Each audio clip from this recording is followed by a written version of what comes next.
The sound of a broken vase slices through the silence. Porcelain shards scatter across a polished marble floor. A half-dressed man, tie dangling from his open collar, spins around in rage. His name is Donovan King. His knuckles whiten around a thick envelope of documents. Across from him, chest heaving, stands Mabel Townsend, her eyes filled with disbelief and betrayal. "You can't do this," she gasps, voice catching in her throat. She's barefoot, wearing a simple evening dress that looks more like a gown someone abandoned hours ago. Donovan's glare is sharp. "Watch me." He lifts the envelope, brandishes it as if it's a sword. Behind him, an ornate window frames the night sky, city lights glimmering beyond. The tension is electric. There's no explanation, no lead-in, just raw fury. In the corner, the figure of a woman stands half concealed by the shadows. Her hair is sleek, her gaze is predatory. She's Dahlia Storm. She doesn't speak, she just smirks. Mabel's trembling hand presses against her abdomen. Her nails dig into her own skin as if searching for an anchor. Donovan notices the movement and scoffs. "You think I'm bluffing? Don't forget who owns this place. Who pays for everything?" Her lower lip trembles. For a second, her eyes dart to Dahlia's, a silent question. But Dahlia just raises an eyebrow. The overhead light flickers. Outside, a distant siren echoes. Mabel steps back, nearly tripping on the scattered porcelain. Then Donovan closes the distance. He doesn't touch her, yet his presence looms large. Everything about him screams power, money, control. "It's over." "Mabel," he whispers with venom, "you have 1 hour to leave, or I call security." She exhales a stifled sob. Donovan. After everything, his laughter is bitter. "Don't say my name like that. You knew this day would come." A jolt of cold realization crosses her face. She can't muster another word. Her eyes drift to the envelope. It's thick with legal papers. She senses its weight even from here. Dahlia's smirk curves into a satisfied smile. "We don't know the backstory yet. We don't know how Mabel ended up here, but the tension is palpable. The cruelty is real.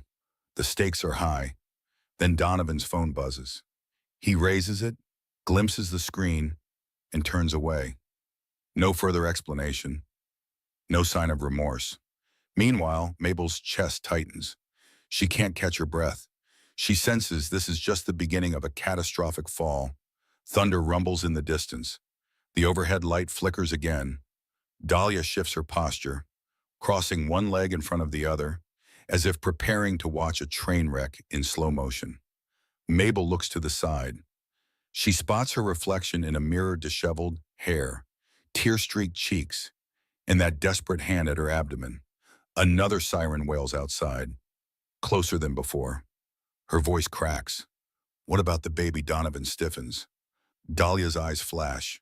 Silence. Cold air rushes in from the open balcony door. Mabel's dress billows like a lost sail. She stands there, still trembling, as Donovan glances at the envelope again. We catch the faint letters on its seal, King and Associates. Confidential. Dahlia steps forward at last. Her heels click against the marble. Each step is precise, almost rehearsed. She picks up one porcelain shard, studying it between her fingers. Then, in a bored tone, she comments, "Funny how fast things can shatter." Mabel's breath hitches. A swirl of confusion and dread churns inside her. She tries to find words. "Donovan," she pleads, "let's just talk. Privately. This isn't right." He flips a page within the envelope, scanning it with narrowed eyes. "You had your chance to talk," he mutters. "Now we do it my way." She notices something new in his expression, like fear overshadowed by anger. Her heart pounds. She wonders if he's actually afraid of losing something, or someone. A swirl of city lights dances across Donovan's stern face. Dahlia steps behind him, resting a hand on his shoulder. She leans in. Her voice is low, condescending. "Time's ticking." "Mabel," she says, like she's mocking the final hour of a countdown. If you don't walk away, everything you know will be gone. Mabel's eyes flick to Dahlia's manicured nails. They glisten under the light, sharp as claws. The metallic, pungent tension in the air grows heavier. In the reflection of the window, Mabel sees herself again broken, cornered. She feels her child flutter in her womb. Her protective instincts surge, but she's paralyzed by shock. She knows Dahlia's presence here isn't incidental. There's an entire scheme in motion. Suddenly, Donovan tears a sheet from the envelope. He thrusts it toward Mabel. "Sign this," he commands. "Sign it, and you'll get enough to start over somewhere else. Far from me. Far from us." His words punch her in the gut. She glimpses the document, some kind of separation or hush agreement. She's too rattled to fully comprehend. She catches phrases like waive all claims, strict confidentiality, and no contact. Her throat tightens. "You're throwing me away," she whispers, tears forming. "Our baby." She stops, feeling her voice quake. Dahlia's mouth twitches into a cold smile. "All you have to do is cooperate," she says softly. "It's best for everyone." Mabel's mind reels. Best for who she pictures the modest home where she and Donovan once lived. Back when they struggled to pay bills and dreamed of simpler joys. Now surrounded by marble floors and panoramic city views. She can't recall when everything changed. She wonders if the baby changed him, or if money did. Another tear falls, but she squares her shoulders. "No," she utters hoarsely. Donovan's eyes flicker with rage. He wasn't expecting defiance. Dahlia tilts her head. For a second, the tension crackles like an electrical storm about to break. With trembling determination, Mabel repeats, "No." She spins around, steps over the porcelain shards, and staggers toward the door. She doesn't know where she's going. She only knows she won't sign. A single word echoes in her head. All-consuming survive. Mabel bursts into the hallway, mind swirling. The penthouse corridor feels endless, soft. Ambient lights guide her toward an elevator at the far end. Each step rattles her. She has no shoes, no coat, just the clothes on her back and a child in her womb. Behind her, distant echoes of Donovan's angry voice reach her ears. She senses Dahlia's calm but venomous tone, probably coaxing him to press harder. Her cheeks burn. She hits the elevator call button repeatedly, as if her life depends on it. When the elevator arrives with a polite chime, she slips inside, pressing the ground floor button.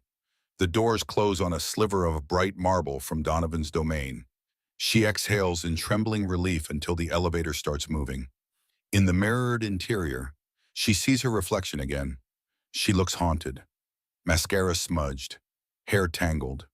The baby, barely visible through her dress, remains her only reason to stay strong. She fights the urge to collapse to the floor. Suddenly, the elevator lurches to a stop at the 40th floor. The doors open, revealing a corporate lobby. People in suits glance her way. Startled at her disheveled appearance, she tenses, worried Donovan might have sent security. But no one rushes in. Two men step in politely, eyeing her with curiosity, then turn away. The elevator descends further. Mabel clutches the rail, heart pounding. She tries to recall the last time Donovan showed genuine warmth. Was it months ago, when he gently kissed her forehead, promising to love her forever? Or was that just a dream? She remembers a simpler time, back when Donovan was a struggling entrepreneur, eager to break through the system. She was there, proofreading his presentations late at night, cheering him on. Now, he's a different creature, hardened by ambition, or maybe consumed by greed. The elevator reaches the ground floor with another chime. The men exit quickly, giving Mabel sympathetic, puzzled looks. She steps out onto pristine marble. This lobby is a fortress of glass and steel. It's after hours. Only a single security guard stands at the desk. He lifts his head, sees her state, and opens his mouth to speak. But Mabel doesn't pause. She walks directly toward the revolving doors. Her pulse thunders in her ears. Outside, a crisp wind slaps her face while city sounds pulse car horns, distant chatter, the hum of traffic. She shudders. No purse, no phone, no wallet. Everything she had is upstairs. She looks back at the towering building, feeling a surge of panic. A swirl of anxious energy engulfs her. A wave of nausea grips her stomach. She's pregnant, alone and effectively penniless. She rubs her arms to keep warm. Neon signs flicker across the street, casting harsh reflections on wet pavement. In that moment, she grapples with one simple question. Where can I go? There's no immediate answer. Overhead, dark clouds roll across the sky.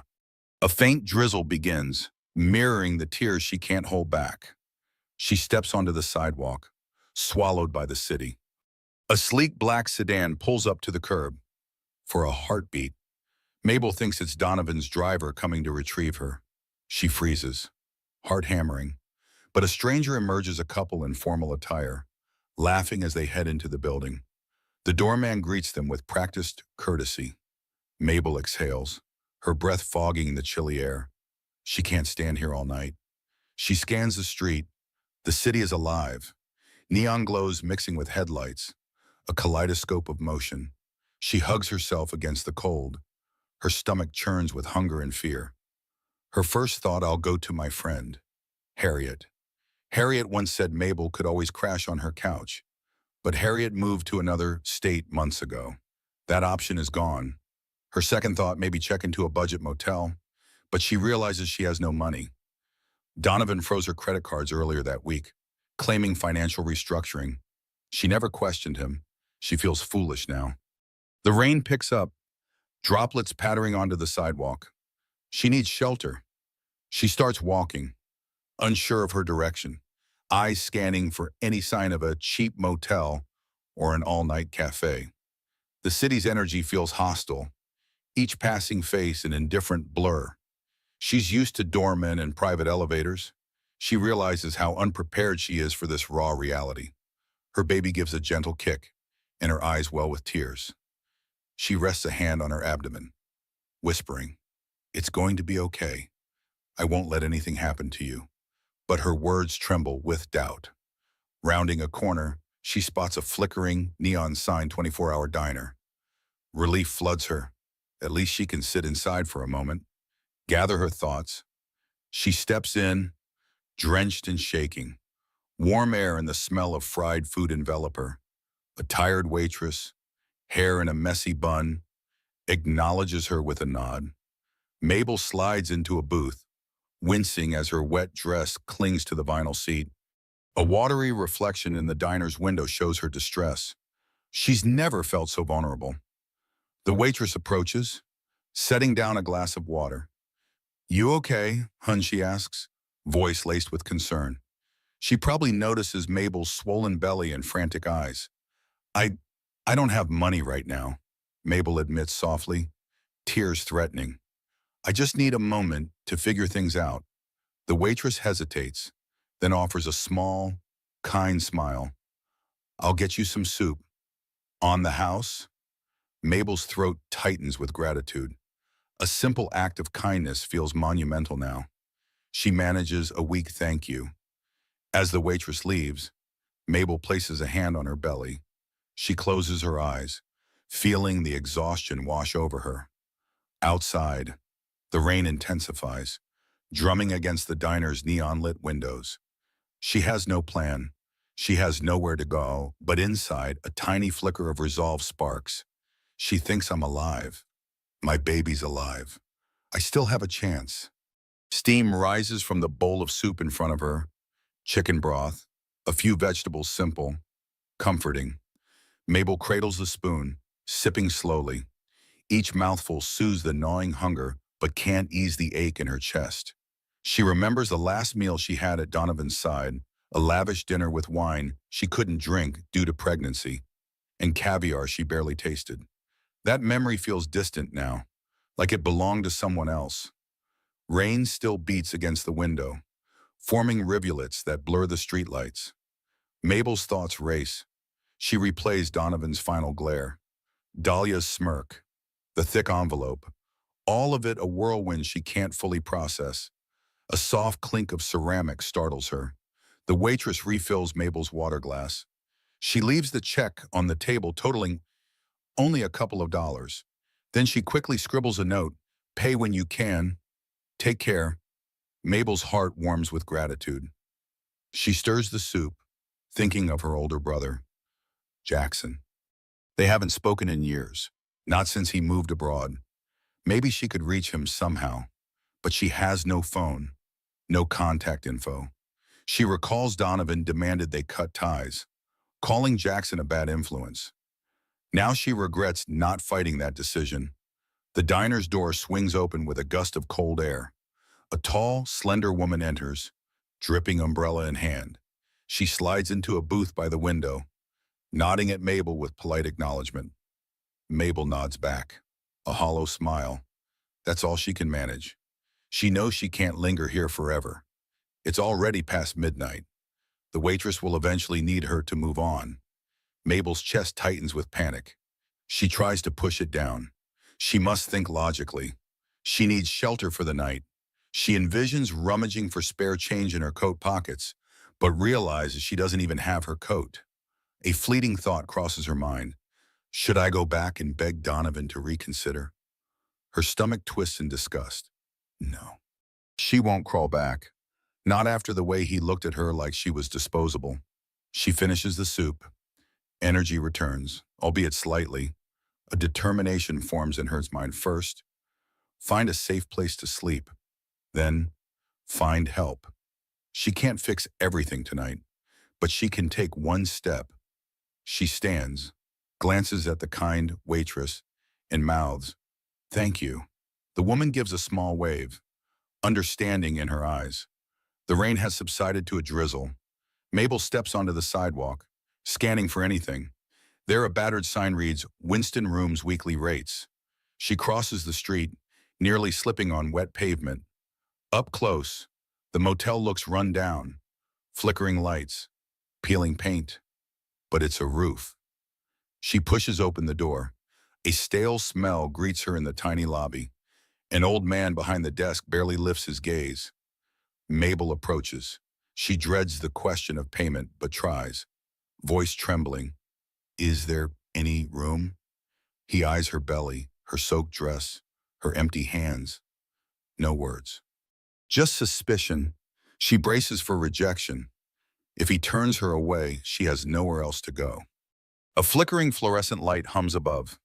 The desk clerk, wearing a threadbare sweater, finally speaks. "You got cash." Mabel forces a shaky smile. I, I don't have it on me, but he lifts a hand, cutting her off. "No credit, no rooms. Sorry." Her heart drops. She senses the finality in his tone. Still, she tries again. "Listen, I'm pregnant. I just need one night. I'll pay tomorrow. I promise." He shifts uncomfortably. Maybe he's seen enough desperation to know how these stories end. He studies her a moment longer. Then he sighs. "Room 12 is vacant. I'll give you until noon. If you're not paid up by then, you're out." Relief washes over her. "Thank you," she breathes, her voice cracking. He tosses a key onto the counter. She clutches it like a lifeline. Room 12 is down a dim corridor. The stained carpet squelches underfoot. The door sticks before opening with a groan. Inside, the musty smell is overpowering, old tobacco and damp plaster. A single flick of a light switch reveals a sagging bed, a chipped nightstand, and a flickering lamp. Mabel closes the door behind her, sliding the chain lock. At least she has four walls tonight.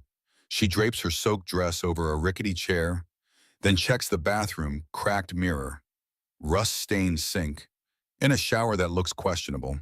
Still, it's something. She notices the tremor in her hands. The emotional toll of the night begins crashing down. Her baby stirs again, a gentle reminder that she's not alone. She runs warm water and splashes her face. The reflection in the mirror looks utterly foreign. Where did her old life go? Flashes of memory overwhelm her, Donovan's early morning kisses before business trips, her pride in him at investor meetings.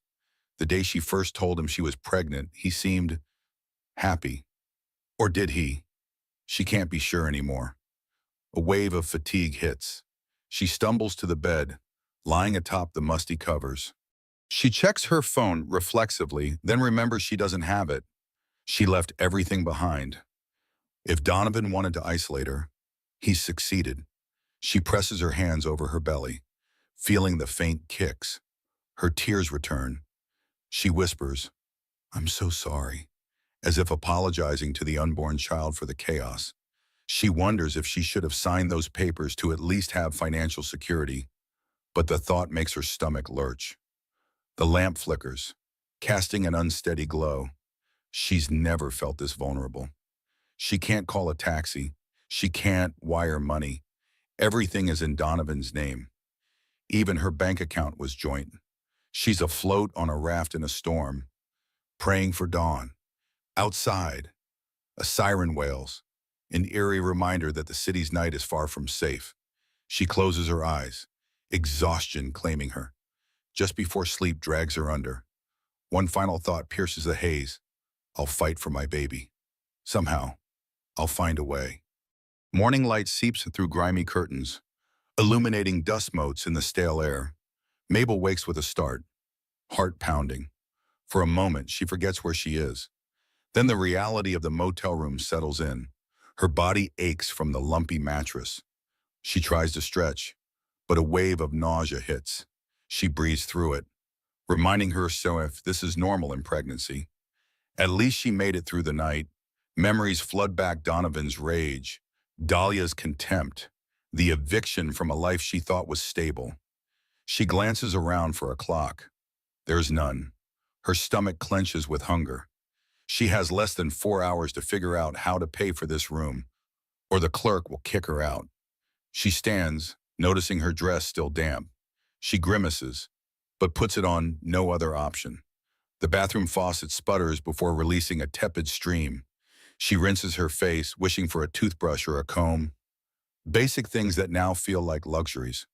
When she steps into the corridor, the smell of cigarettes clings to the hallway walls. She sees the clerk at the far end, behind the front desk. Her pulse quickens. She has no money, no credit. She can't beg for more time. As she approaches, he looks up. His expression is guarded. Time's almost up. He mutters. She forces a polite tone. Thank you for letting me stay. I'm trying to reach someone who can help. Could I possibly use a phone? He gestures to a payphone in the corner. Good luck. Then he returns to flipping through a newspaper. A payphone. She exhales relief. She checks her pockets only to remember they're empty. She's about to give up when she notices the coin return. Sometimes people forget their change. Her fingers find a single quarter. Not enough for a call, but better than nothing. She thinks of Harriet again, but Harriet's gone. Maybe an old coworker. She tries to recall any number she memorized. Then she remembers Elena Wu, her colleague from an old charity project. Elena once told her, "If you ever need anything, I'm here." But does she still have that same number? With trembling fingers, she inserts the quarter. The phone prompts for more change. She's short. Her chest tightens. She slams the receiver in frustration. A wave of despair hits her. She is so close to hopelessness. Then the clerk calls out, surprising her. "Miss," she turns to see him holding up 2 quarters.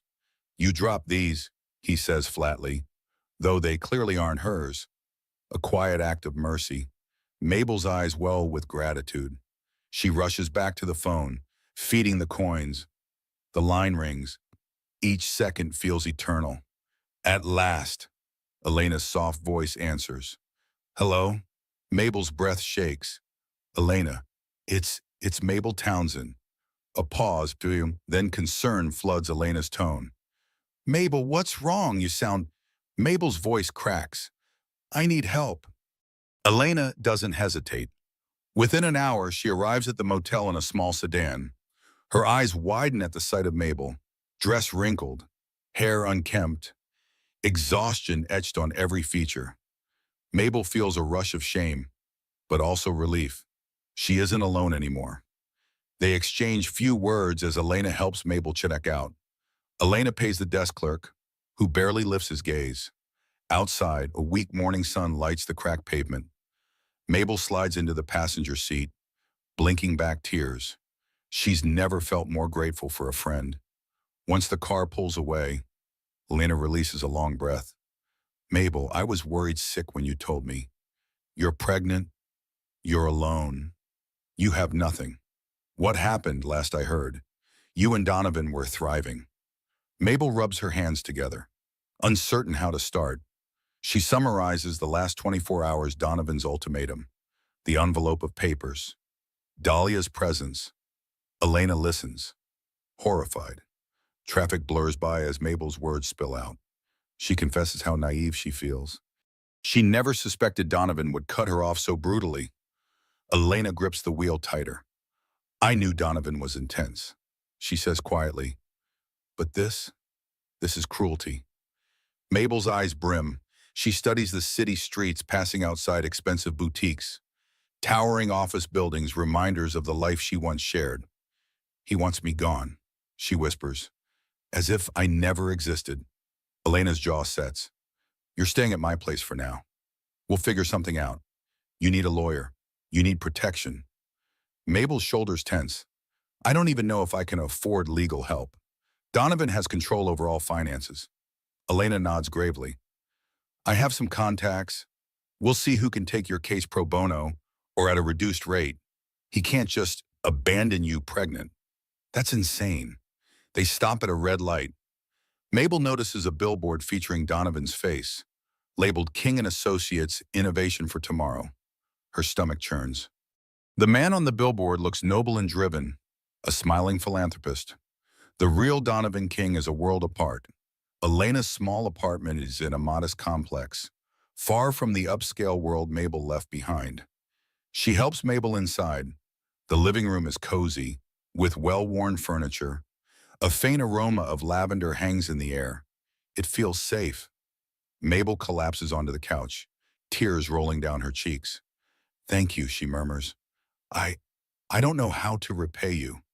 Elena sits beside her, placing a reassuring hand on Mabel's shoulder. I don't want repayment. I just want you to be okay. After a pause, she adds, there's a legal clinic near my office. We can start there. In that moment, Mabel allows herself a small flicker of hope.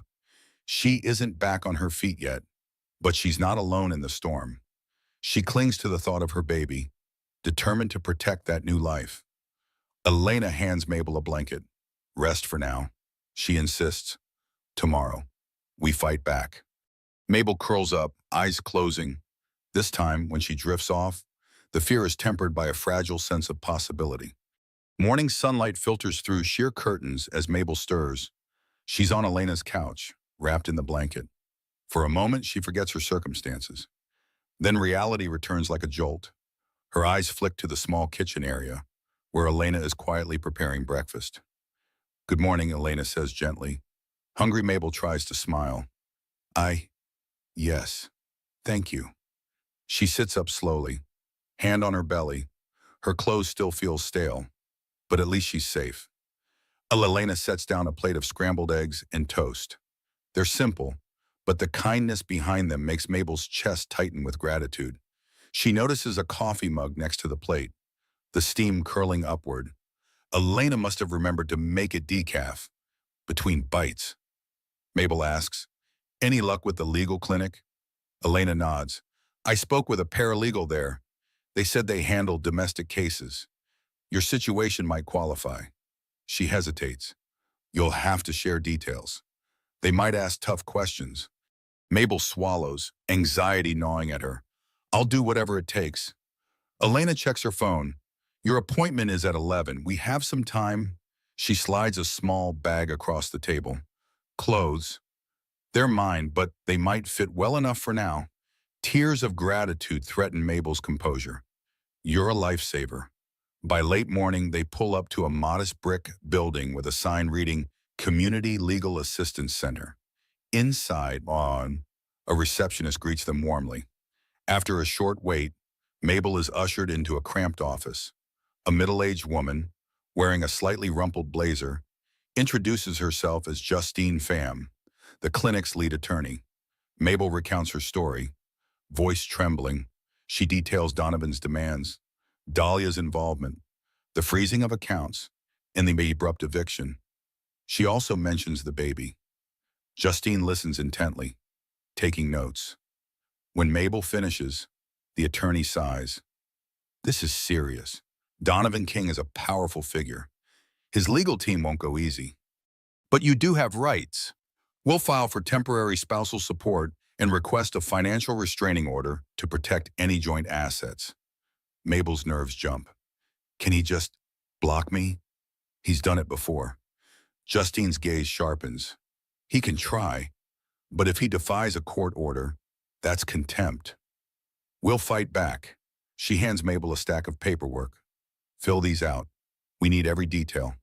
Any proof you have of shared assets, any messages he sent. Mabel blinks. She has no phone, no documents. Everything is in Donovan's penthouse. Her voice wavers. He has all our records. I can't get them. Justine frowns. We'll subpoena them. She taps her pen on the desk. In the meantime, we can file an emergency motion for support. We'll need you to come back for a hearing. Elena squeezes Mabel's hand in encouragement. Despite the anxiety swirling inside her, Mabel feels a spark of determination. She's not powerless. There's a path forward. Justine's eyes soften. This won't be easy, she warns. King and Associates has deep pockets. You'll face intimidation. Are you ready for that? Mabel closes her eyes briefly. Then she meets Justine's gaze. I have to be. Back at Elena's apartment, Mabel sets the folder of legal forms on the small dining table. Each page represents a piece of her broken life. She runs a hand through her hair, still unable to believe how fast everything unraveled. Elena offers tea, noticing Mabel's tension. I've never seen you look this haunted, she whispers. Mabel gives a tight nod. Feels like I woke up to a nightmare that won't end. They sit, reviewing the forms line by line. Mabel lists her personal details: birth date, marriage date, when Donovan founded his company. She gets stuck on the finances section, not knowing the exact numbers. Donovan always assured her everything was handled. She regrets her blind trust. Elena tries to lighten the mood. Remember when you two first married? You had that tiny apartment near the bus station. You'd host spaghetti nights because it was the only dish you could afford to cook in bulk. Mabel smiles wistfully, tears threatening again. Yes, we were happy then.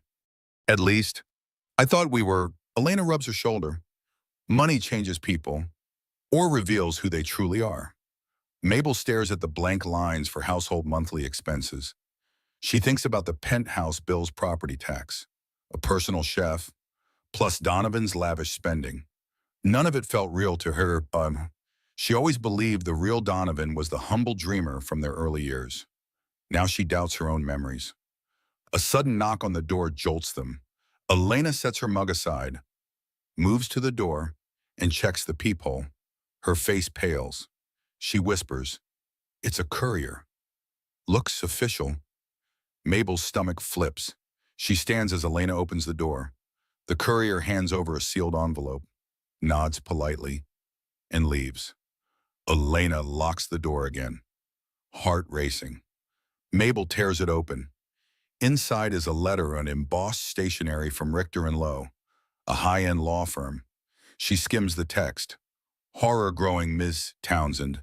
We are counsel to Mr. Donovan King. You are hereby notified that any attempt to misappropriate his assets or defame his public image will be met with immediate legal recourse. Her eyes dart to phrases like intent to sue, false claims, and cease and desist. They're threatening her, warning her not to publicize anything about Donovan or the baby.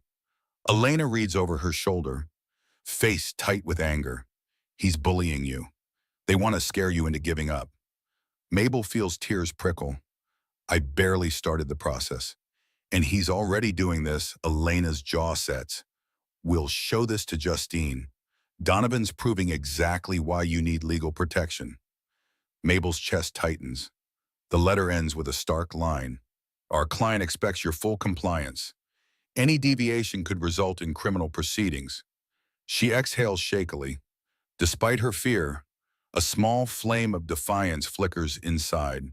She places the letter atop the legal forms. This won't stop me, she murmurs. He can't take everything. Elena nods. We stand our ground. The weight of Donovan's power is crushing. Yet Mabel clings to a single thought: I will protect my child. A gray, overcast sky hangs above the city as Mabel and Elena head to the legal clinic again. Clutching the threatening letter, Mabel steps aside to meet Justine. Her heart thrums with uncertainty. She wonders if they're entering a battle they can't win. Justine reads the letter silently, her brow furrowing. Then she sets it aside. Typical intimidation strategy, she mutters. We'll file a response. He can't gag you from seeking your rightful support. Mabel nods, relieved that Justine isn't rattled. But she's also curious, who is Donovan King behind closed doors?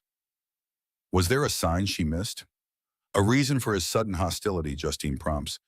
Tell me about your relationship history.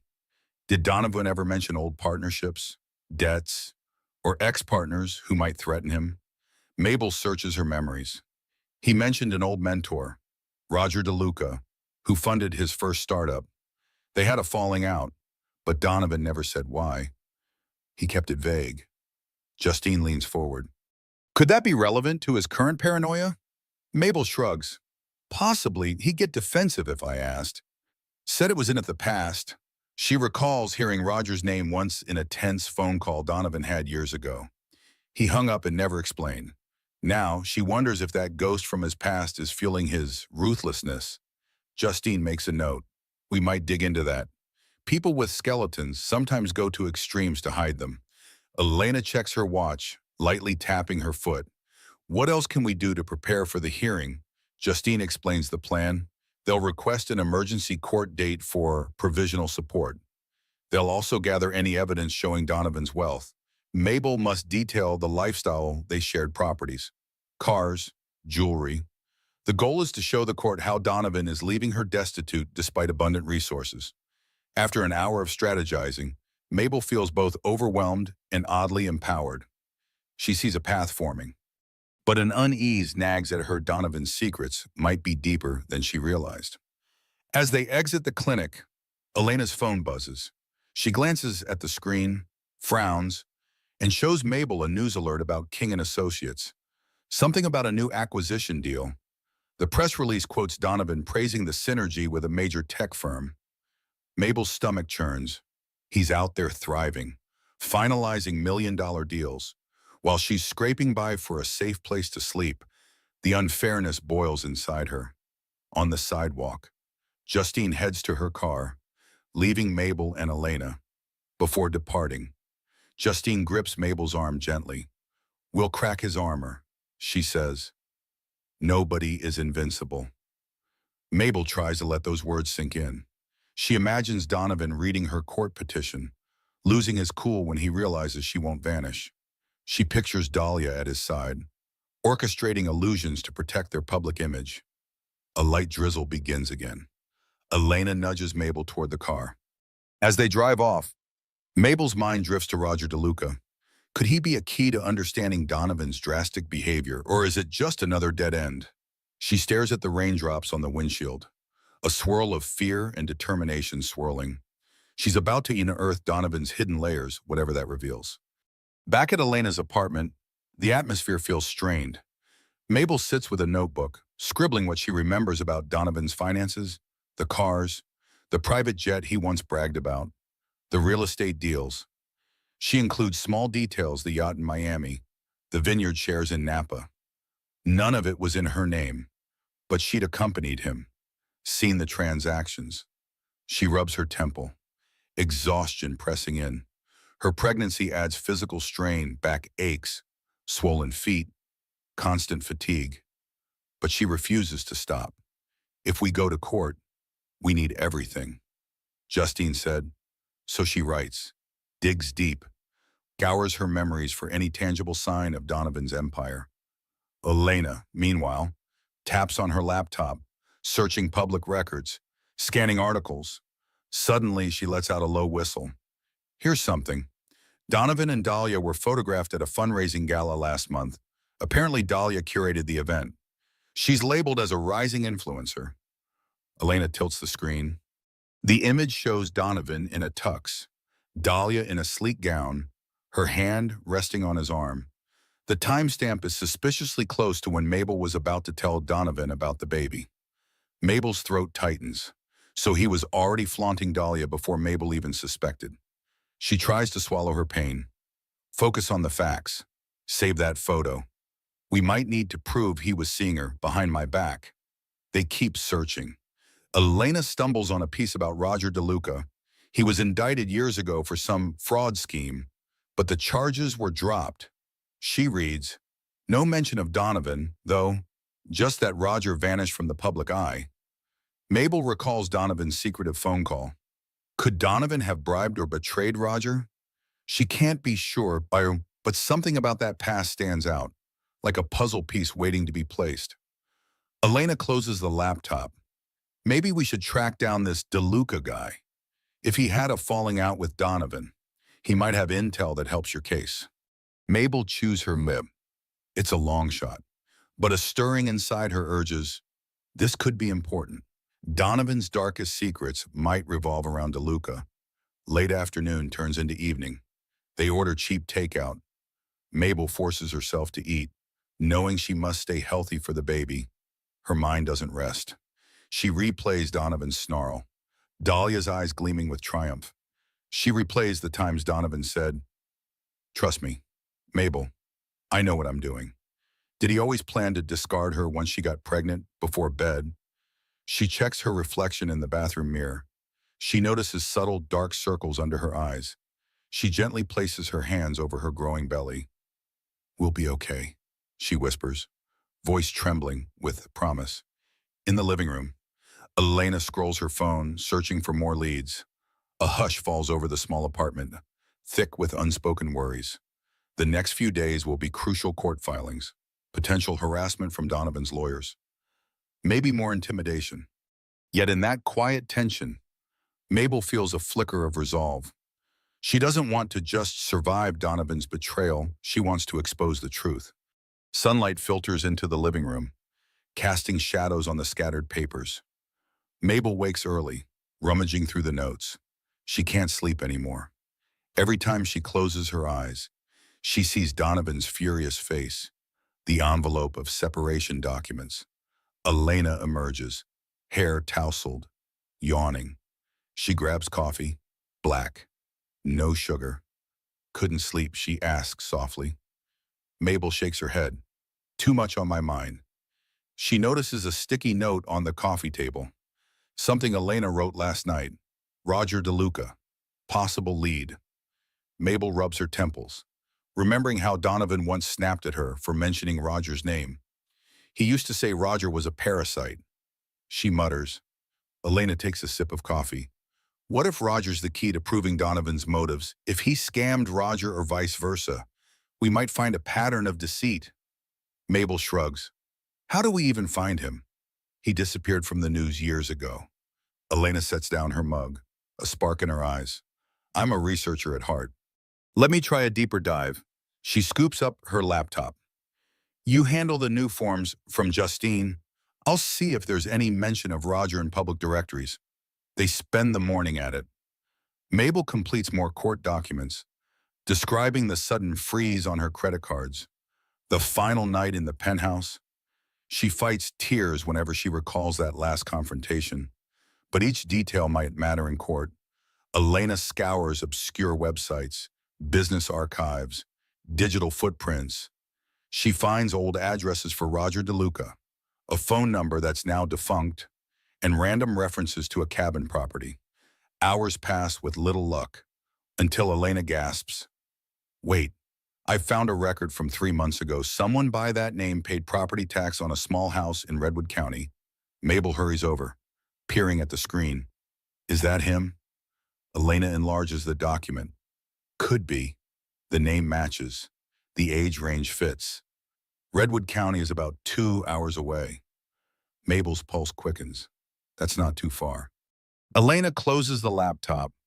We could drive out there, see if he's willing to talk. A swirl of anxiety and excitement churns in Mabel's gut. She imagines Roger's reaction if they show up. Will he be hostile? Will he ignore them? Still, something in her screams, it's worth a shot. They decide to leave right after lunch. Mabel packs a small overnight bag. Elena maps the route. By midday, they're on the highway, the city skyline shrinking behind them. Mabel stares out the window, the hum of the car lulling her restless mind. She wonders if this is reckless. Donovan might track them down. His lawyers might pounce. But the chance to gain leverage is too important to ignore. Trees and rolling hills replace concrete towers. Elena keeps glancing at the GPS. Mabel tries to steady her nerves. She's about to confront a ghost from Donovan's past. She hopes it won't backfire. By late afternoon, they enter Redwood County. A sign welcomes them to a quieter world of pine forests and winding roads. Mabel's heart pounds. She whispers to herself, "Please let this be the right path." The paved road transitions into gravel, kicking up dust behind Elena's sedan. Tall evergreens tower on either side, their branches forming a canopy that filters the sunlight. The GPS indicates they're close, but they haven't seen a house for miles. Mabel peers ahead, scanning for any mailbox or sign.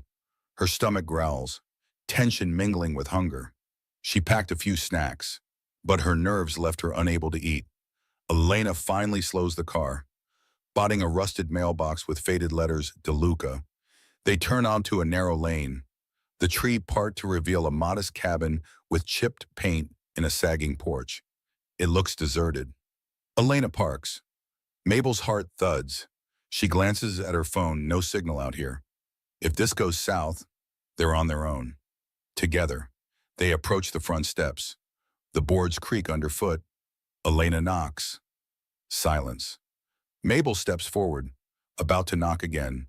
When the door swings open a crack, a man's face appears, unkempt beard, wary eyes. "Who are you?" he demands. His voice rasps like he hasn't used it in days. Mabel tries a calm tone.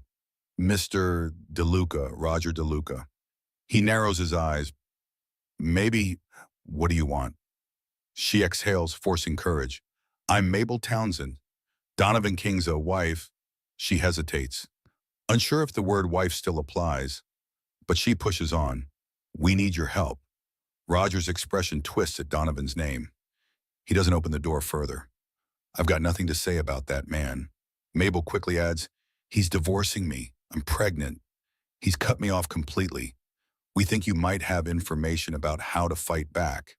She senses her voice trembling. Roger stares a moment, then shakes his head. "Go away." He starts to close the door. Elena slips a foot in the threshold. "Wait, please." Fear flickers in her eyes, but she keeps her foot there. "We're desperate. If Donovan wronged you too, help us expose him. We can't keep letting him destroy people's lives." Roger hesitates, annoyance battling curiosity. Finally, he steps back, allowing them to enter. The inside of the cabin is dimly lit, sparse. A flickering lamp on a small table, dusty shelves, newspapers piled in a corner. "Talk," Roger says, voice flat. He stays by the door, arms crossed. Mabel doesn't hold back. She explains Donovan's transformation from underdog entrepreneur to merciless tycoon. She details the final confrontation, how he threw her out with nothing. She suspects Donovan's done darker things. She hopes Roger can confirm. Roger's eyes flick with recognition at certain details. His jaw tightens. When she finishes, he scoffs. "You think you can take him down? I tried. Look where it got me. Hiding in the woods." A tense silence follows. Mabel steels herself. "What did he do to you?" Roger exhales sharply. "He framed me, set me up as the scapegoat for financial fraud in our old startup. I lost everything: career, reputation. I have proof, but no one believed me." Elena and Mabel exchange looks. This might be the key they needed. Roger paces the small living room, each step stirring dust motes in the fading light. Mabel and Elena watch him anxiously. She senses a lifetime of resentment simmering under his rough exterior. He picks up a folder from a cluttered shelf, tapping it against his palm. These documents show our original agreement. Donovan convinced me to invest, promising a fair split. Then suddenly, funds vanished. Records were altered. I got blamed. He walked away clean. Elena leans forward, eyes shining. Did you go to the authorities? Roger barks a humorless laugh. Yes. They said it was my word against his. And Donovan had top-tier lawyers to bury me. I lost the case, was slapped with fines. My name was ruined. Mabel feels a chill. She imagines the same tactic aimed at her. But she's pregnant with Donovan's child. Maybe that changes the dynamics.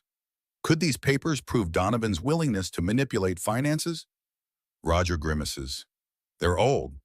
But maybe they establish a pattern of deceit.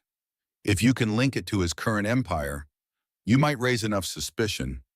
Elena glances at Mabel, hope in her gaze. If we show Donovan has a history of forging documents, it supports Mabel's claim he's hiding marital assets or lying about finances.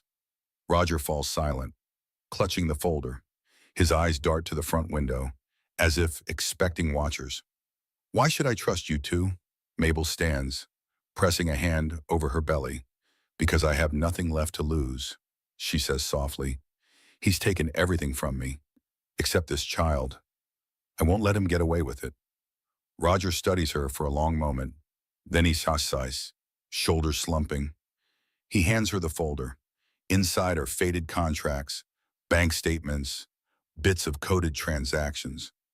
I kept these in case I ever decided to come out of hiding. He mutters. Elena checks the pages, expression grim. We'll show these to our attorney. Roger nods, but his eyes carry a warning. Be careful. Donovan isn't just a crook, he's ruthless. If he knows you have this, he'll do anything to silence you. A cold dread ripples through Mabel. She recalls Donovan's threats, the letter from his lawyers, yet she sets her jaw. We'll be careful. They prepare to leave. The folder clutched tight. Roger stops them at the door. One more thing, he says quietly, voice weighted with regret. Back then, he had a partner, a woman named Dahlia Storm, but under a different alias. She helped him orchestrate the false accusations against me. She was the key to forging documents. So watch out for her. Mabel's heart lurches. Dahlia has been part of Donovan's schemes for years. She glances at Elena, who's wide-eyed with realization. They thank Roger. He offers a final nod, as if wishing them luck in a hopeless war. Outside, dusk settles over the quiet woods. Mabel steps into the car, the folder resting on her lap. She senses a monumental shift. This isn't just about betrayal. It's about unveiling Donovan's entire dark empire. Elena starts the engine. We have evidence now, she murmurs. Mabel grips the folder, determined. Let's end this. Dark clouds loom over the highway as Mabel and Elena drive back from Roger DeLuca's cabin. The folder of incriminating documents rests on Mabel's lap. Every so often, she flips through the pages, scanning the old contracts, the shady financials. Each line is proof of Donovan King's capacity for deceit. Elena grips the steering wheel. This is bigger than just a divorce battle, she mutters. Donovan's been manipulating people's lives for years, and Dahlia Storm has been in on it. Mabel exhales, tension knotting her shoulders. It's terrifying, but if we show this to Justine, maybe it strengthens my case. She gazes out the window. The scenery blurs by skeletal trees, farmland under a brooding sky. The gloom matches her mood, but a flicker of hope remains. She has a weapon now. A sudden ring startles them. Elena glances at her phone on the dashboard. The signal is weak, but the caller ID reads Justine Pham. She answers via speaker. Elena here. Mabel's with me. Justine's voice crackles through static. We got an emergency court date tomorrow morning. Donovan's team pushed it forward, probably to catch us off guard. Mabel's heart pounds. Tomorrow she's relieved for speed but panics about how unprepared she feels. Yes, 9 a.m. sharp. Justine confirms. They'll argue that Mabel's claims are baseless. We have to show evidence that Donovan has forcibly cut her off financially. Any documents that prove his unethical practices will help. So bring everything. Mabel meets Elena's gaze. They have no time to waste. She's both terrified and determined. We'll be there. After the call ends, Elena's brow furrows. We should skip going home. Head straight to the legal clinic, Mabel nods. Yes, we'll work with Justine tonight if we have to. We can't let Donovan blindside us. They stop at a gas station to refuel. The wind howls around them, swirling leaves and grit. Mabel steps outside to stretch her legs. She feels the baby shift inside her, an anxious flutter that mirrors her own. She whispers, "We'll be safe," as if to calm the child she carries. Back on the road, she rereads one of Roger's statements. Donovan orchestrated a false claim of fraud, forging documents to protect himself. It resonates with her own fear. Donovan could easily forge evidence to discredit her. She pictures him behind closed doors, Dahlia at his side, planning their next move. By the time they reach the city limits, night has fallen. Neon lights cast the streets in an artificial glow. A pang of nostalgia hits Mabel. Not too long ago, she lived comfortably in Donovan's penthouse, never imagining she'd be hunched over a stack of damning papers in a borrowed car. She steels herself. Tomorrow is their chance to stand up in court, at least for an interim hearing. It's not the full trial, but it's a vital step. If Donovan is pressuring the judge to dismiss her requests, she has to counter with all she's got. Elena parks outside the dimly lit legal clinic. Ready? Mabel clutches the folder. As ready as I can be. Under fluorescent lights, Mabel and Elena hurry into the nearly deserted legal clinic. Justine Pham greets them in a cramped conference room. Her jacket draped over a chair, legal pads, file folders, and a battered laptop clutter the small table. Justine looks up. You made it. Let's see what you've got. Her tone is brisk but not unkind. Mabel hands over Roger's folder, her breath catching with anticipation. He claims Donovan framed him. Justine flips through the documents. Her eyes narrow with interest. She pulls out a printout showing altered bank transactions, followed by an old contract with Donovan's signature. Well, this is intriguing. It shows a pattern of forgery. Elena adds, Roger also said Dahlia Storm was involved back then using an alias. Justine taps her pen. If Dahlia helped Donovan commit fraud once, she might be doing it again. This could bolster your argument that Donovan is hiding marital assets or forging your signature on disclaimers. Mabel notices the flicker of excitement in Justine's eyes. This is exactly what we need. We'll argue that Donovan's business tactics are underhanded, so the court shouldn't trust his claims about your finances. The door opens, and a weary paralegal enters with a tray of stale sandwiches. Fuel, she says, placing them on the table before leaving. The sense of urgency is palpable. Everyone knows tomorrow's hearing is a critical juncture. They spend hours drafting affidavits, listing Mabel's recollections, referencing Roger's claims. Justine weaves a narrative. Mabel as the supportive wife, now pregnant and abandoned. Donovan as a serial manipulator with a track record. The paralegal scours everything for factual consistency. Another volunteer calls an accountant who might appear as an expert witness down the road. By midnight, the overhead lights hum with an eerie buzz. Elena dozes off in a corner, arms folded. Mabel's eyes burn from reading line after line of legal text. She fights yawns, pushing through fatigue for her baby's sake. Justine slides papers across the table. These are your statements. Read them carefully. Tomorrow morning, we present them in court. Mabel skims each page, heart twinging at phrases like destitute, pregnant, and willful abandonment. It's painfully real. She signs each line with a shaky hand. Before packing up, Justine checks the time. We'll meet at the courthouse at 8:30 and try to rest. Donovan's lawyers won't play nice. Mabel forces a thin smile. She gathers her things, noticing Elena stirring awake. They all exchange nods of solidarity. Outside, The city sleeps, oblivious to the legal battle brewing. Driving back to Elena's apartment, Mabel gazes at the flickering streetlights. Tomorrow, she'll face Donovan in a courtroom, perhaps with Dahlia at his side. Her heart flutters with anxiety, but also with a fierce resolve. She's no longer silent. She has evidence, she has representation, and she has her child as motivation. Her final thought before slipping into fitful sleep, I will not let him bury me. Morning breaks with a dreary sky. Rain taps lightly on the windows as Mabel dresses in borrowed slacks in a simple blouse. Elena's wardrobe. She braids her hair back, trying to look presentable.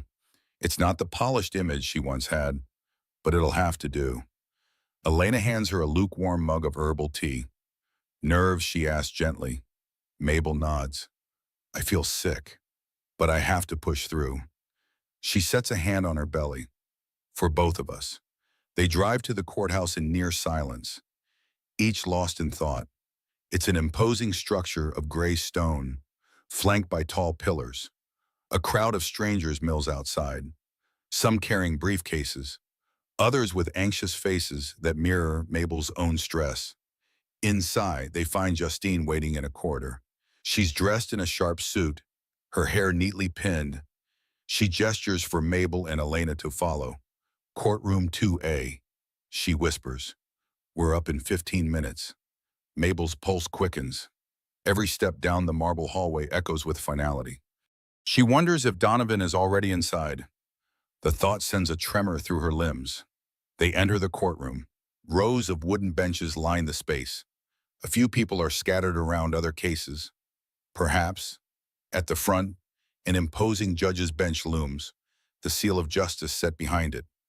Mabel takes a seat at the plaintiff's table. Justine sits beside her, flipping through notes. A door to the side opens. Donovan King walks in, flanked by two suited attorneys. Mabel's heart twists. He looks composed, wearing a tailored suit, his expression unreadable.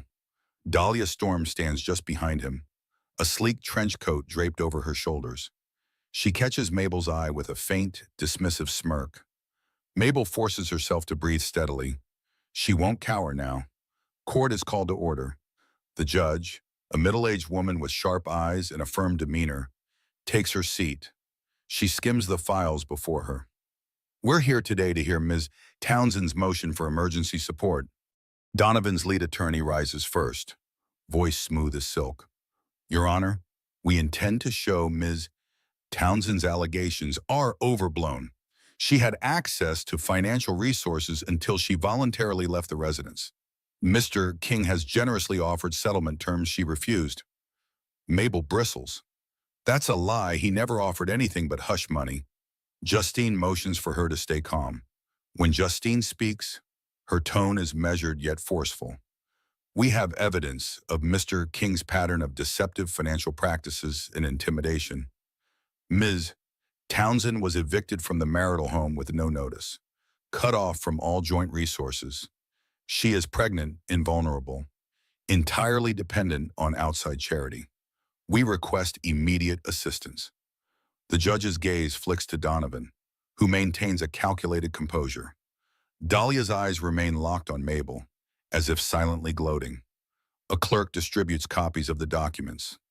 Mabel notices Donovan's face tighten as he reads them, particularly the older financial statements from Roger DeLuca. She sees his jaw clench, a vein pulsating near his temple. The courtroom feels thick with tension. Donovan's second attorney, a sharp-featured woman, rises to address the judge. Your Honor, these documents are irrelevant. They concern an old business dispute. My client was never charged or found liable. We argue that Miss Townsend is grasping at straws. Justine counters. They establish a pattern. Mr. King's willingness to forge and conceal assets is highly relevant to spousal support calculations. The judge raises a hand, halting the back and forth. She flips through the evidence, pausing at the DeLuca files. While these materials may not be conclusive proof, they do raise concerns about Mr. King's credibility. For the emergency motion, I must consider Miss Townsend's need. Mabel feels a quiver of relief. The judge isn't dismissing it outright. Donovan shifts uncomfortably. Dahlia glances at him, brow furrowed. The judge continues. Is Mr. King prepared to offer immediate financial support for Ms. Townsend's medical and living expenses? Donovan's voice is chilly. I'm prepared to provide a reasonable amount. However, I question Ms. Townsend's claims about her financial helplessness. She had ample time to discuss a settlement. Mabel's anger flares. She fights the urge to speak out of turn. Justine places a hand on her arm, a silent reminder to remain composed. Ms. Townsend, the judge says, please stand and state your perspective. Mabel stands slowly, her pulse roaring in her ears. She meets the judge's eye. I was forced out with no money, no phone, no support. The night I left, Mr. King threatened to call security if I stayed. I had nowhere to go. I'm pregnant with his child, yet he froze every account. I'm relying on friends and pro bono help. I only want what's necessary for me and my baby to survive. Her voice wavers but holds firm. She sees Donovan scowl. Dahlia looks bored, but Mabel catches a flicker of unease in her eyes. The judge nods, takes a moment to review her notes. Silence stretches. Then she says, given the circumstances, I am inclined to grant a temporary order for spousal and prenatal support, with the amount to be determined after a short recess. We'll reconvene in 15 minutes. A gavel tap. Everyone rises as the judge leaves. Mabel sags into her seat, adrenaline draining. Justine squeezes her shoulder. That's progress. On the other side, Donovan leans into his attorneys, face tight with anger. Dahlia stands rigid, her stance betraying annoyance. One of the lawyers gestures at the DeLuca documents, pointing, his expression tense. Mabel wonders if they suspect who gave her those files. She steels herself. They have bigger battles ahead. This is just an interim measure. But at least the judge acknowledges Donovan owes her support. Elena gently hugs Mabel. You did great, she whispers, tears glistening. Mabel exhales shakily, mind spinning. She's not triumphant yet, but this small victory feels like a first real breakthrough. 15 minutes later, everyone files back in. The judge returns to the bench, expression neutral. Mabel grips the table's edge, bracing for the ruling. In a clear voice, the judge states, having considered the affidavits and preliminary evidence, I'm ordering Mr. King to provide a monthly allowance sufficient for Ms. Townsend's basic living expenses and prenatal care. Additionally, Mrs. Townsend is to have immediate access to a separate bank account funded by Mr. King for these purposes. This order stands until the final hearing or further notice. A rush of relief envelops Mabel. She wants to cry, but she holds it together. Elena discreetly pats her back. Justine nods, satisfied. Donovan's attorney interjects, Your Honor, we request that Ms. Townsend refrain from discussing these matters publicly. Any mention could harm my client's professional standing. The judge eyes them. A gag order is not granted at this stage unless Ms. Townsend is disseminating false information. The court will not infringe on her right to speak. Mabel notices Donovan's clenched jaw. He shoots her a glare that sends a chill down her spine. He's furious. The gavel sounds, concluding the session. Mabel stands, shaky but victorious in this round. Dahlia avoids eye contact, briskly gathering papers. Donovan mutters something to his lawyers, face dark. As Mabel heads toward the exit, Dahlia steps into her path. Her perfume is strong, her gaze icy. In a low voice, she hisses, Enjoy this little win. Donovan doesn't lose. Mabel's heart stutters. She opens her mouth to reply, but Dahlia is already gliding away, heels clicking on the polished floor. A wave of nausea hits. She hates how easily Dahlia unsettles her, yet she forces herself to keep walking, chin lifted. Outside the courtroom, Justine, Elena, and Mabel huddle. Justine smiles. It's not everything, but it's a big step. Donovan must open that account by the end of the week, or he's in contempt of court. Mabel breathes out, Thank you, Justine. I didn't think we'd get this far. Elena checks her phone, eyebrows raising. We need to keep an eye out for Donovan's next move. He's not the type to accept defeat. Justine agrees. I'll file additional motions to ensure compliance. Meanwhile, hold on to those DeLuca documents for the final hearing. They might become crucial. They part ways in the bustling hallway, other cases swirling around them. Reporters and lawyers pass by, oblivious to Mabel's drama. She and Elena exit the courthouse, stepping into a crisp afternoon air. Mabel's shoulders finally relax. She glances at the building's imposing facade, feeling a weight lift. I have money for rent now, she says, voice almost disbelieving. I can see a doctor without begging. Elena smiles. One battle down. Then her expression grows serious. But Dahlia's threat wasn't idle. We have to stay alert. Mabel nods. She knows Donovan's fury will only intensify. For now, though, she tastes a small freedom. She silently thanks the child in her womb, whose life forced her to stand up and fight. As they walk away, Mabel swears she won't let fear overshadow her triumph. She's learning how to rise from the ashes. A week passes, and it's a whirlwind. Justine ensures Donovan's lawyers establish the court-ordered bank account. For the first time in months, Mabel has funds of her own. She uses it to secure a modest studio apartment not far from Elena's place.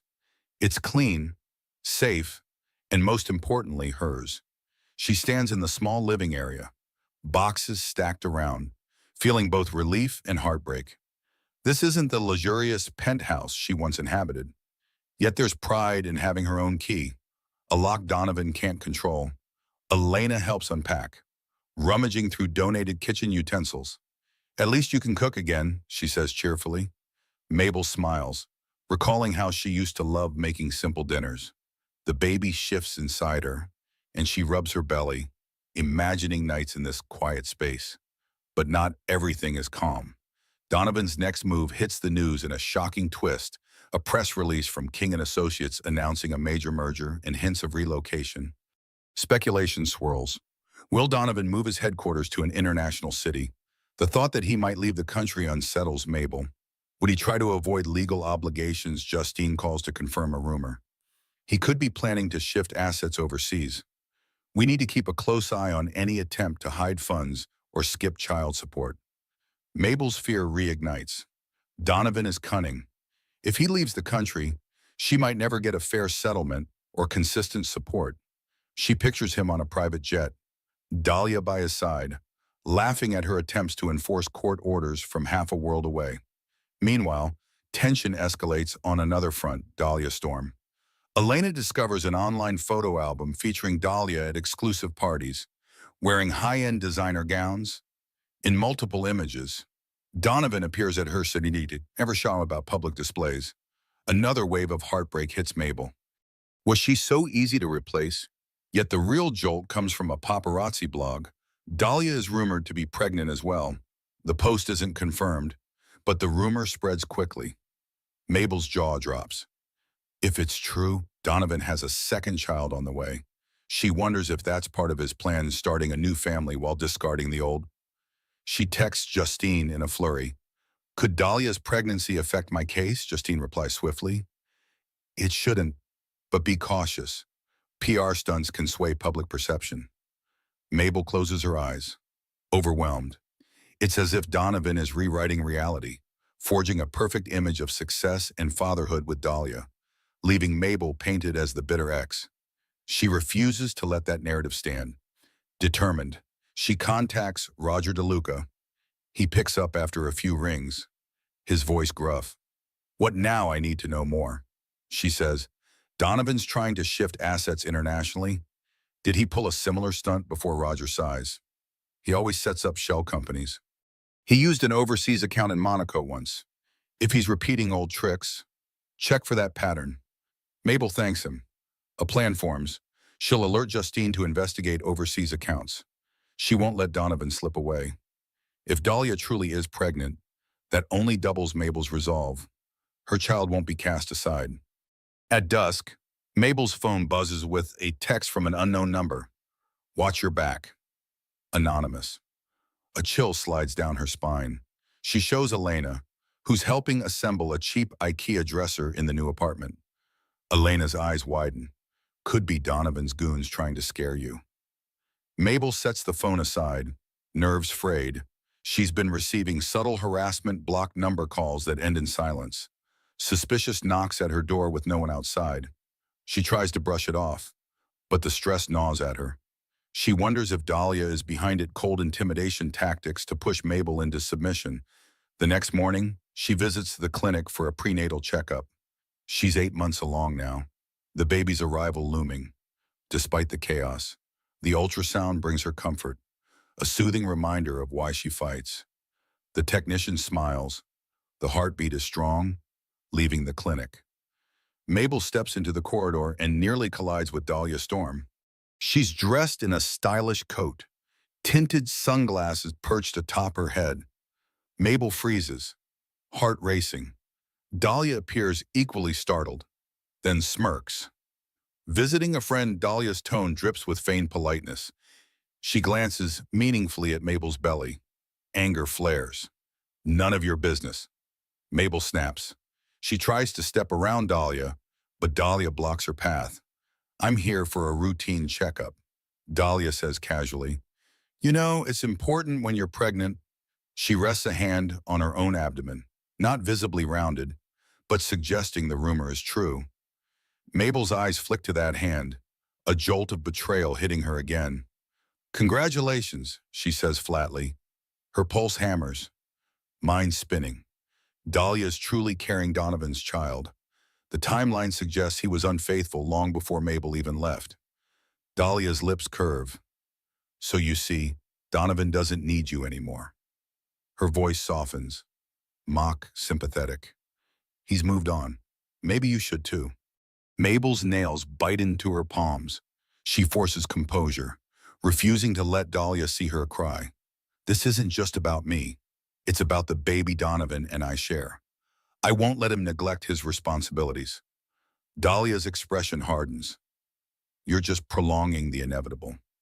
He'll bury you in lawsuits and finally vanish to Europe. You'll never see it done.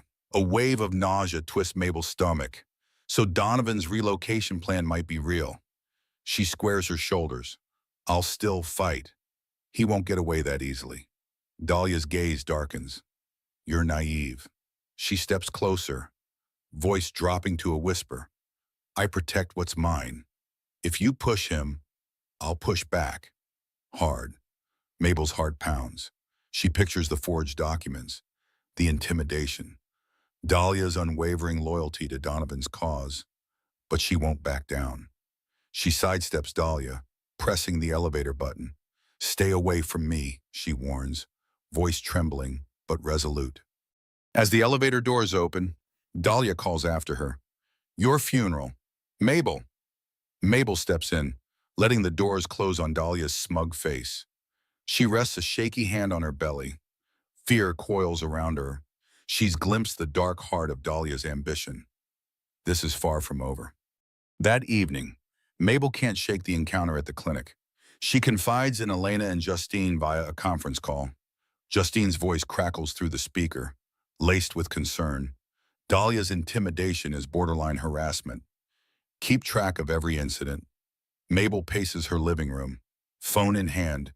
She glances at a piece of mail on the table, an eviction notice from the penthouse. Donovan filed it officially. Though she's long gone, a petty move, but it adds to the mental pressure. He's intensifying everything. She says, trying to break me down. Elena sighs. We'll watch your back, but you must be vigilant. If Donovan truly plans to flee, we have to expedite your claims. Justine clears her throat. I have news. We found an offshore account in Monaco tied to King & Associates. Early records indicate a sudden influx of funds. Likely he's moving assets out of reach. A wave of dread washes over Mabel. So it's happening. He might vanish, taking all resources with him. Justine's voice is firm. We'll request an injunction to freeze those assets. If we prove he's transferring marital property to dodge his obligations, the court can act, but it's a race against time. Mabel's hand trembles. She's 8 months pregnant, physically and emotionally stretched thin. Now Donovan's about to slip away. If he disappears before the final hearing, She might lose any chance of financial security for her child. Elena breaks the tense silence. Could we push for an earlier trial date? Justine hesitates. That's difficult. Courts are backlogged. But we can file a motion for immediate asset freeze. If the judge sees enough cause, she might grant it. Let's do it, Mabel says, voice shaking with urgency. After the call, Mabel sinks onto her thrift store sofa. She stares at the peeling paint on her wall, heart pounding. The studio apartment is quiet, but her mind roars with worst-case scenarios. She pictures Donovan and Dahlia on a private plane, sipping champagne, laughing as they leave her behind. She thinks of Roger's warnings about Donovan's ruthlessness. She thinks of Dahlia's vicious threat. Your funeral, Mabel. She touches her belly. Tears well up. How did her life shatter so thoroughly? But a spark of anger ignites. Donovan might be cunning, wealthy, and connected, but he underestimates her resilience.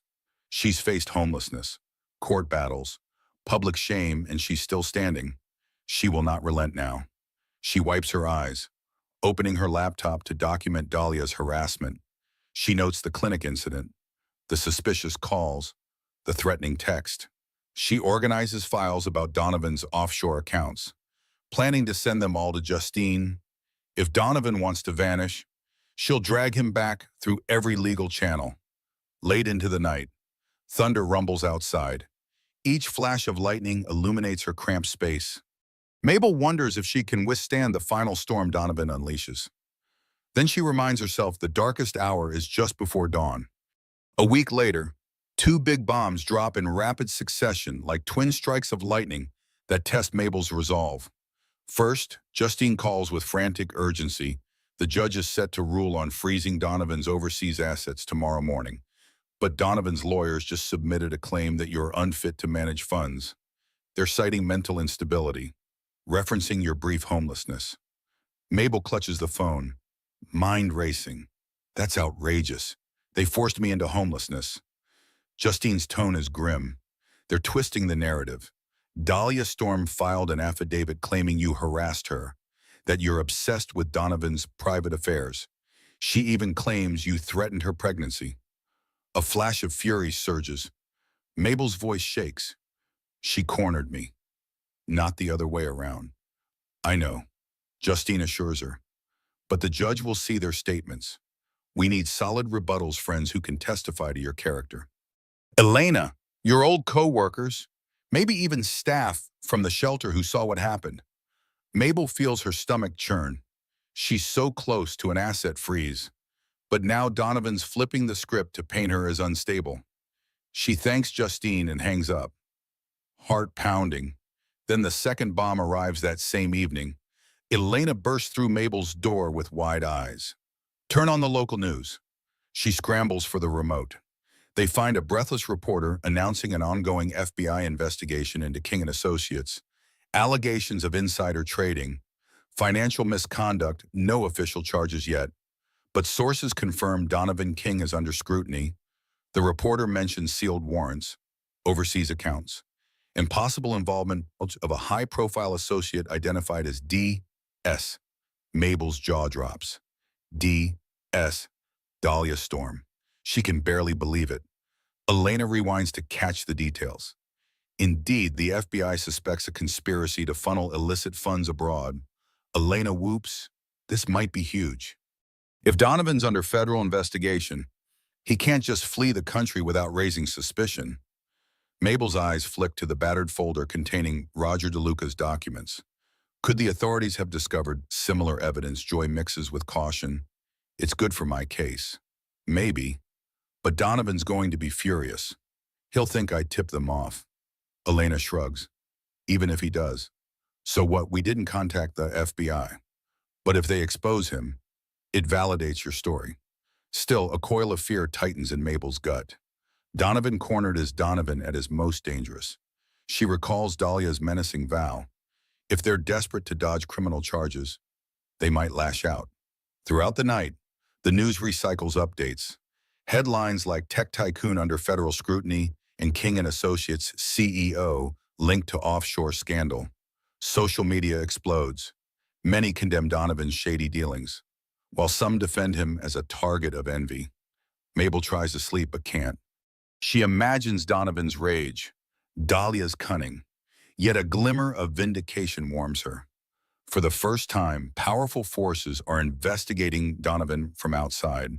She's not alone in exposing his wrongdoing. Tomorrow, she faces another courtroom battle fighting for the asset freeze while clearing her name against false allegations. Meanwhile, Donovan stares down the FBI. The tide is truly turning.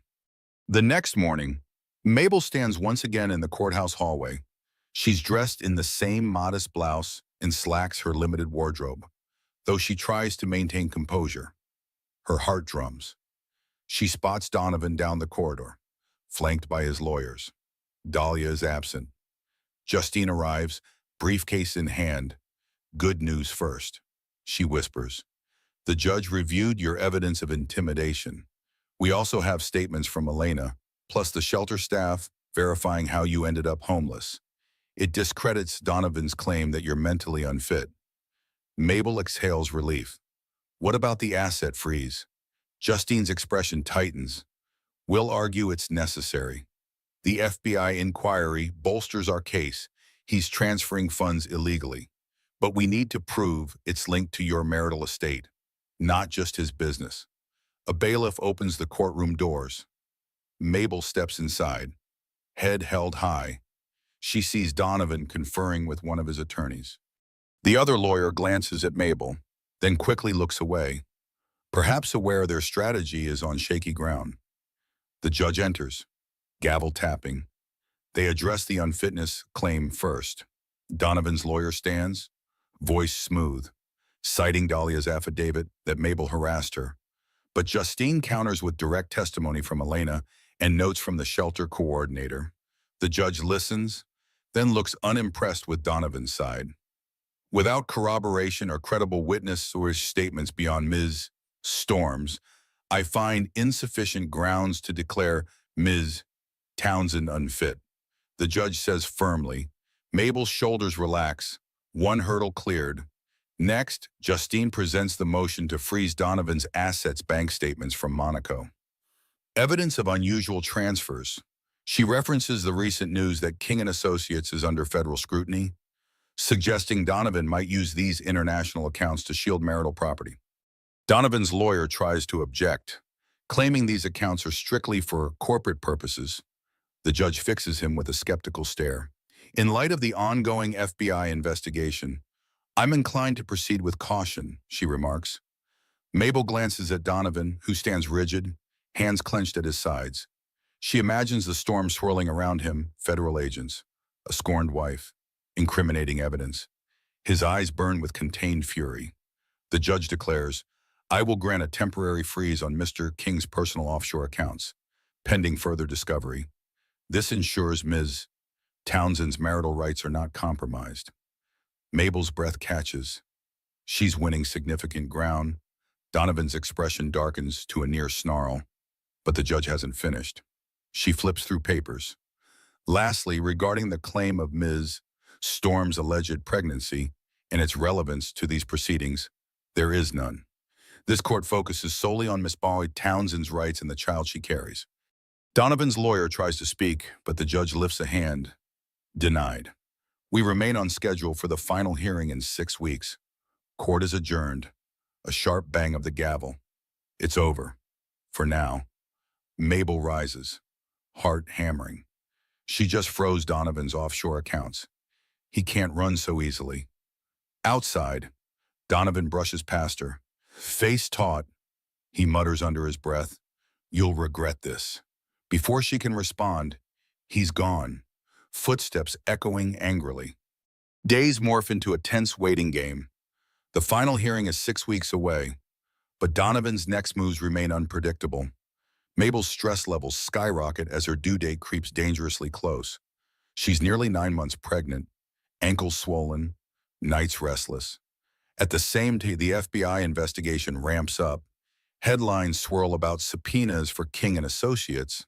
Rumors emerge that Dahlia Storm is also under questioning. Neither Donovan nor Dahlia has made any public statement. Their social media accounts go silent. Investors flee, stock prices tumble. Mabel follows each development with a cautious optimism. The downfall of Donovan's empire seems imminent, but she knows how slippery he can be. He might still try to salvage his fortunes or strike a private deal to avoid jail. She also wonders if he'll lash out in desperation. One late afternoon, while sipping tea in her cramped kitchen, Mabel's phone buzzes.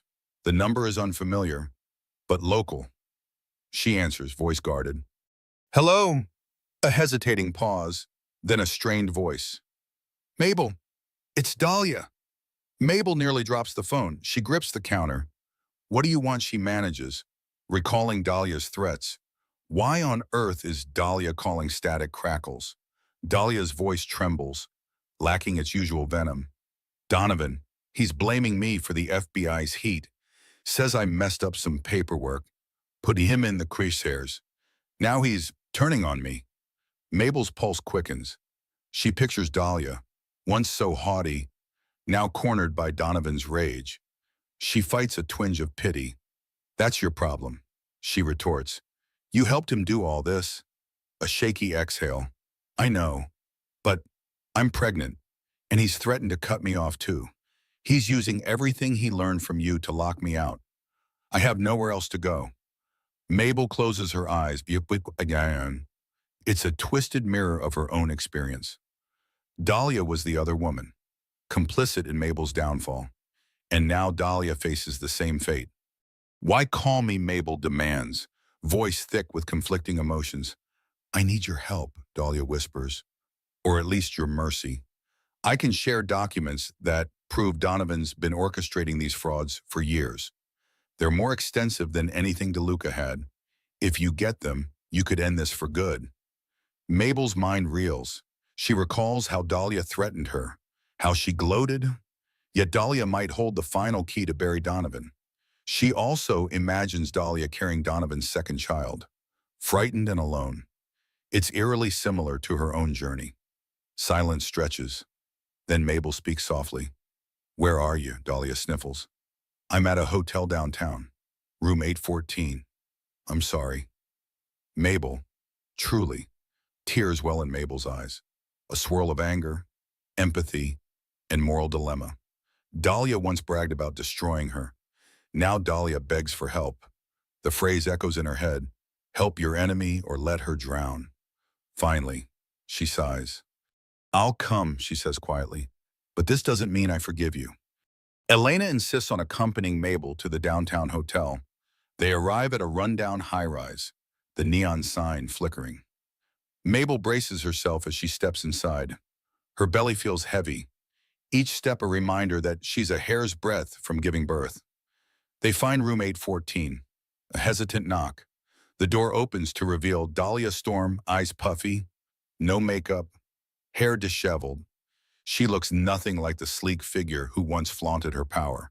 She steps aside, letting them in. The room is dimly lit. Fast food wrappers and scattered papers cover a small desk. Dahlia motions to the papers. Some are from Donovan's personal safe. I copied them before leaving the penthouse. Elena browses the documents. Mabel stands back, wary. Dahlia collapses onto the edge of the bed, pressing a hand to her flat belly that's just beginning to show. He threatened me, said if I talked, he'd pin the entire FBI investigation on me. Mabel folds her arms. That's what he does, destroys people's lives and walks away clean. Dahlia's voice cracks. I was blinded by his charm, his promises. When I found out he was still married to you, he convinced me you two were already done. I went along because I wanted to be part of his empire. Her eyes drop. I regret it. Mabel exhales, anger and sympathy tangling. You helped him throw me out. Why didn't you stop him? Tears roll down Dahlia's cheeks. Because I was selfish. I thought I'd won. Now I see he doesn't care about anyone but himself. I'm scared. Mabel. Lena clears her throat, holding up a document.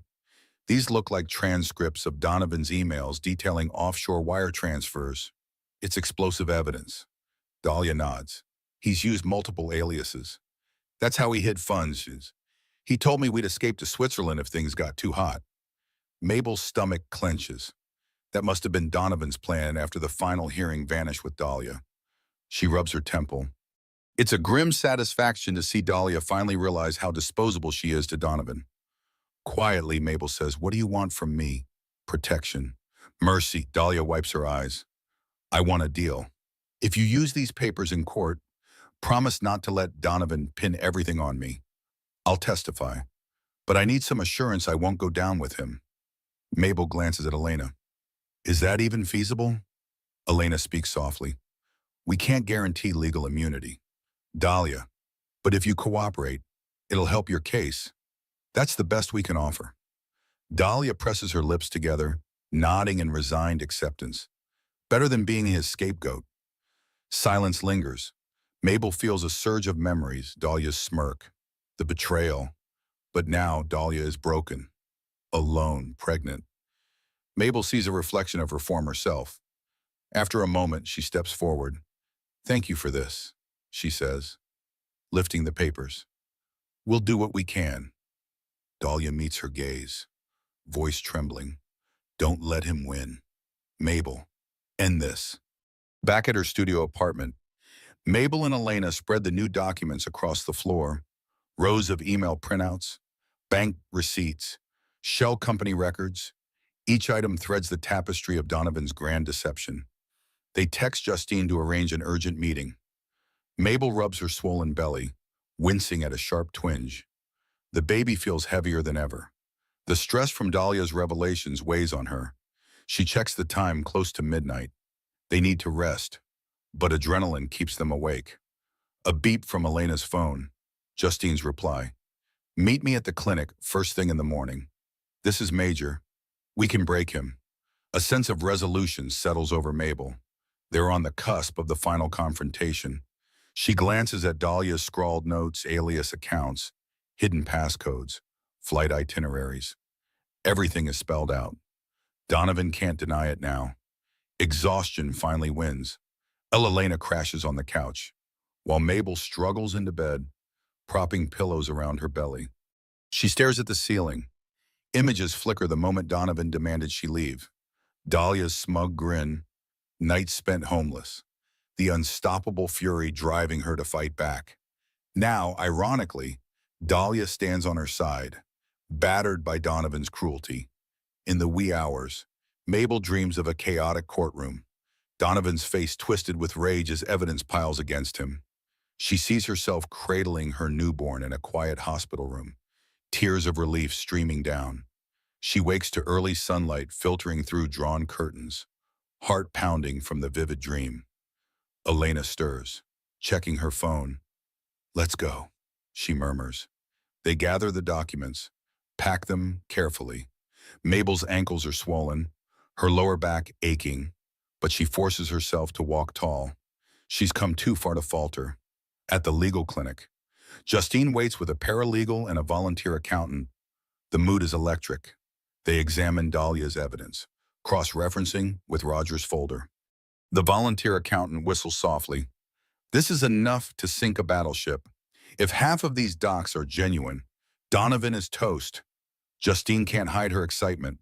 "We'll file an immediate motion for a full forensic audit and introduce Dahlia as a key witness.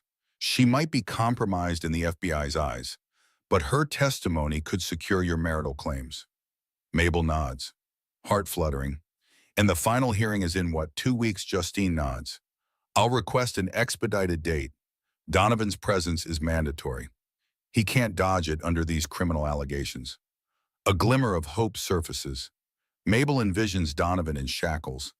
Is that too much to wish for? She shakes off the thought. All she wants is justice for her and her baby, enough resources to live, free from fear of Donovan's retribution. Before leaving, Justine clasped Mabel's hand. "Brace yourself. Donovan will hit back."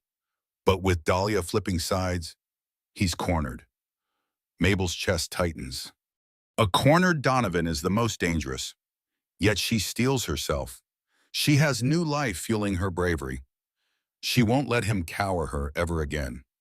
As she steps outside, a gust of wind rattles the clinic door. She breathes in, gathering strength. The final storm is about to break. The morning of the final hearing dawns with storm clouds brewing outside. Mabel's belly is huge, each step a challenge. She insists on walking into the courthouse under her own power. Despite Elena's offer of a wheelchair, this is her stand. She wants to face Donovan without appearing frail. Inside, the corridors buzz with tension. Journalists linger, hoping for a glimpse of the infamous Donovan King. The FBI investigation brought a swirl of media attention. A hush falls as Mabel passes, flanked by Elena and Justine. They enter the courtroom. The judge sits tall behind the bench. Donovan is already there, his expression grim. His once impeccable suit looks rumpled. Dark circles shadow his eyes. Dahlia is conspicuously absent. Mabel guesses she's meeting with federal agents or lying low. The hearing begins. Justine lays out the updated evidence. She cites Dahlia's statements, cross-referencing the new documents. It's a damning account of Donovan's systematic deception, both in business and in his marriage. The volunteer accountant testifies about the suspicious transfers, confirming they align with marital assets owed to Mabel. Donovan's lead attorney attempts to object, questioning Dahlia's credibility. She was a willing participant in these alleged schemes. He argues, her testimony is self-serving. Justine counters, the evidence stands on its own: emails, account logs, flight records. Ms. Storm simply corroborates the timeline. Meanwhile, King has yet to provide any alternative explanation. The judge scrutinizes Donovan. Mr. King, do you have a response? Donovan stands, swallowing hard. His voice quivers with suppressed anger. Your Honor, I was deceived by associates. I had no direct hand in any illegal activity. As for my marriage, Miss Townsend left on her own accord. A scoff escapes Mabel, but she stifles it. The judge lifts a brow. There's substantial evidence contradicting your claims. If you persist in denying proven facts, it undermines your credibility further. Donovan's lawyer scrambles, producing a last-minute letter from an overseas bank, claiming the accounts are purely corporate. The judge skims it and shakes her head. In light of the FBI's ongoing investigation, I'm inclined to trust the forensic accountant's analysis over your vague denials. Tension mounts as the judge signals she's close to a ruling. Mabel's heart hammers. She glances at Donovan. He looks trapped, eyes darting. She senses his panic. Then, suddenly, he bangs a fist on the table. This is a witch hunt, Donovan erupts. She's orchestrating this with that traitor Dahlia. They want my empire. His face contorts. For a moment, Mabel glimpses the real Donovan consumed by arrogance and rage. The judge's gavel slams. Order, she pins Donovan with a stern glare. I will not tolerate outbursts. Sit down. Silence descends. Mabel's pulse roars in her ears. She prays the judge sees the truth. A crack of thunder rattles the windows. The judge clears her throat, gaze sweeping the courtroom. After reviewing the extensive evidence, hearing expert testimony, and considering Mr. King's lack of credible rebuttal, I find in favor of Miss Townsend on all primary claims. Mabel exhales a long, trembling breath, tears pricking her eyes. This is the moment she's dreamed of validation that Donovan's wrongdoings are real, not just in her head. The judge continues. Ms. Townsend is awarded a significant portion of marital assets, details to be finalized. She will receive full spousal support for at least 3 years, plus child support reflective of Mr. King's income once the child is born. I'm also referring all matters of financial fraud to the authorities for further action. Donovan's knuckles whiten. He looks ready to explode, but his lawyers hold him back. The judge's gavel strikes once more. Court is adjourned. A flurry of motion erupts. Reporters rush forward, snapping pictures. Donovan's attorneys herd him out a side door. Mabel leans on Elena, relief and shock flooding her. Justine grips her arm, triumph in her eyes. We did it. Outside, the storm pelts rain on the courthouse steps. Mabel stands under an overhang, arms wrapped around her massive belly. She sees cameras flashing, journalists calling her name. but she feels an odd calm like stepping onto dry land after a ferocious storm. Elena and Justine shield her from the crowd, guiding her to a waiting car. Inside, Mabel's tears finally flow. "It's over," she whispers, voice shaking with both joy and sadness. Elena hugs her tightly. "You fought so hard. You deserve this." Justine nods. "Donovan might still face criminal charges, but from here on, you have what you need: financial security, legal recognition. He can't take your baby's future away." Mabel inhales unsteady breaths, waves of relief coursing through her. No more sleeping on benches. No more fear of eviction notices. No more humiliating pleas for help. She glances at the dark sky, letting the rain sound remind her that she's free. Later that evening, back in her modest studio, Mabel sits quietly, eyes drifting over the baby's simple crib. She rests a hand on her belly. Any day now, her child will arrive into a world no longer dominated by Donovan King's cruelty. Suddenly, a contraction ripples through her abdomen, stronger than the Braxton Hicks she's felt before. She gasps, breath hitching. Another contraction follows, and she realizes with a shock, it's time. The next hours blur in a storm of pain and urgency. Elena calls an ambulance. Lights flash. Voices echo. Mabel grips Elena's hand, pushing through each contraction. She's whisked to the hospital, nurses bustling around her. Finally, in a burst of raw pain and overwhelming relief, she hears a newborn's cry pierce the air. Tears stream as a nurse places the tiny infant into her arms. A perfect, wriggling life, eyes squinting at the bright world. Mabel whispers, "We did it. We're safe now." Beyond the hospital window, the rain subsides and dawn breaks. Soft pink light spills over mother and child. Mabel closes her eyes, cradling her baby, the warmth of victory and renewal flooding her heart.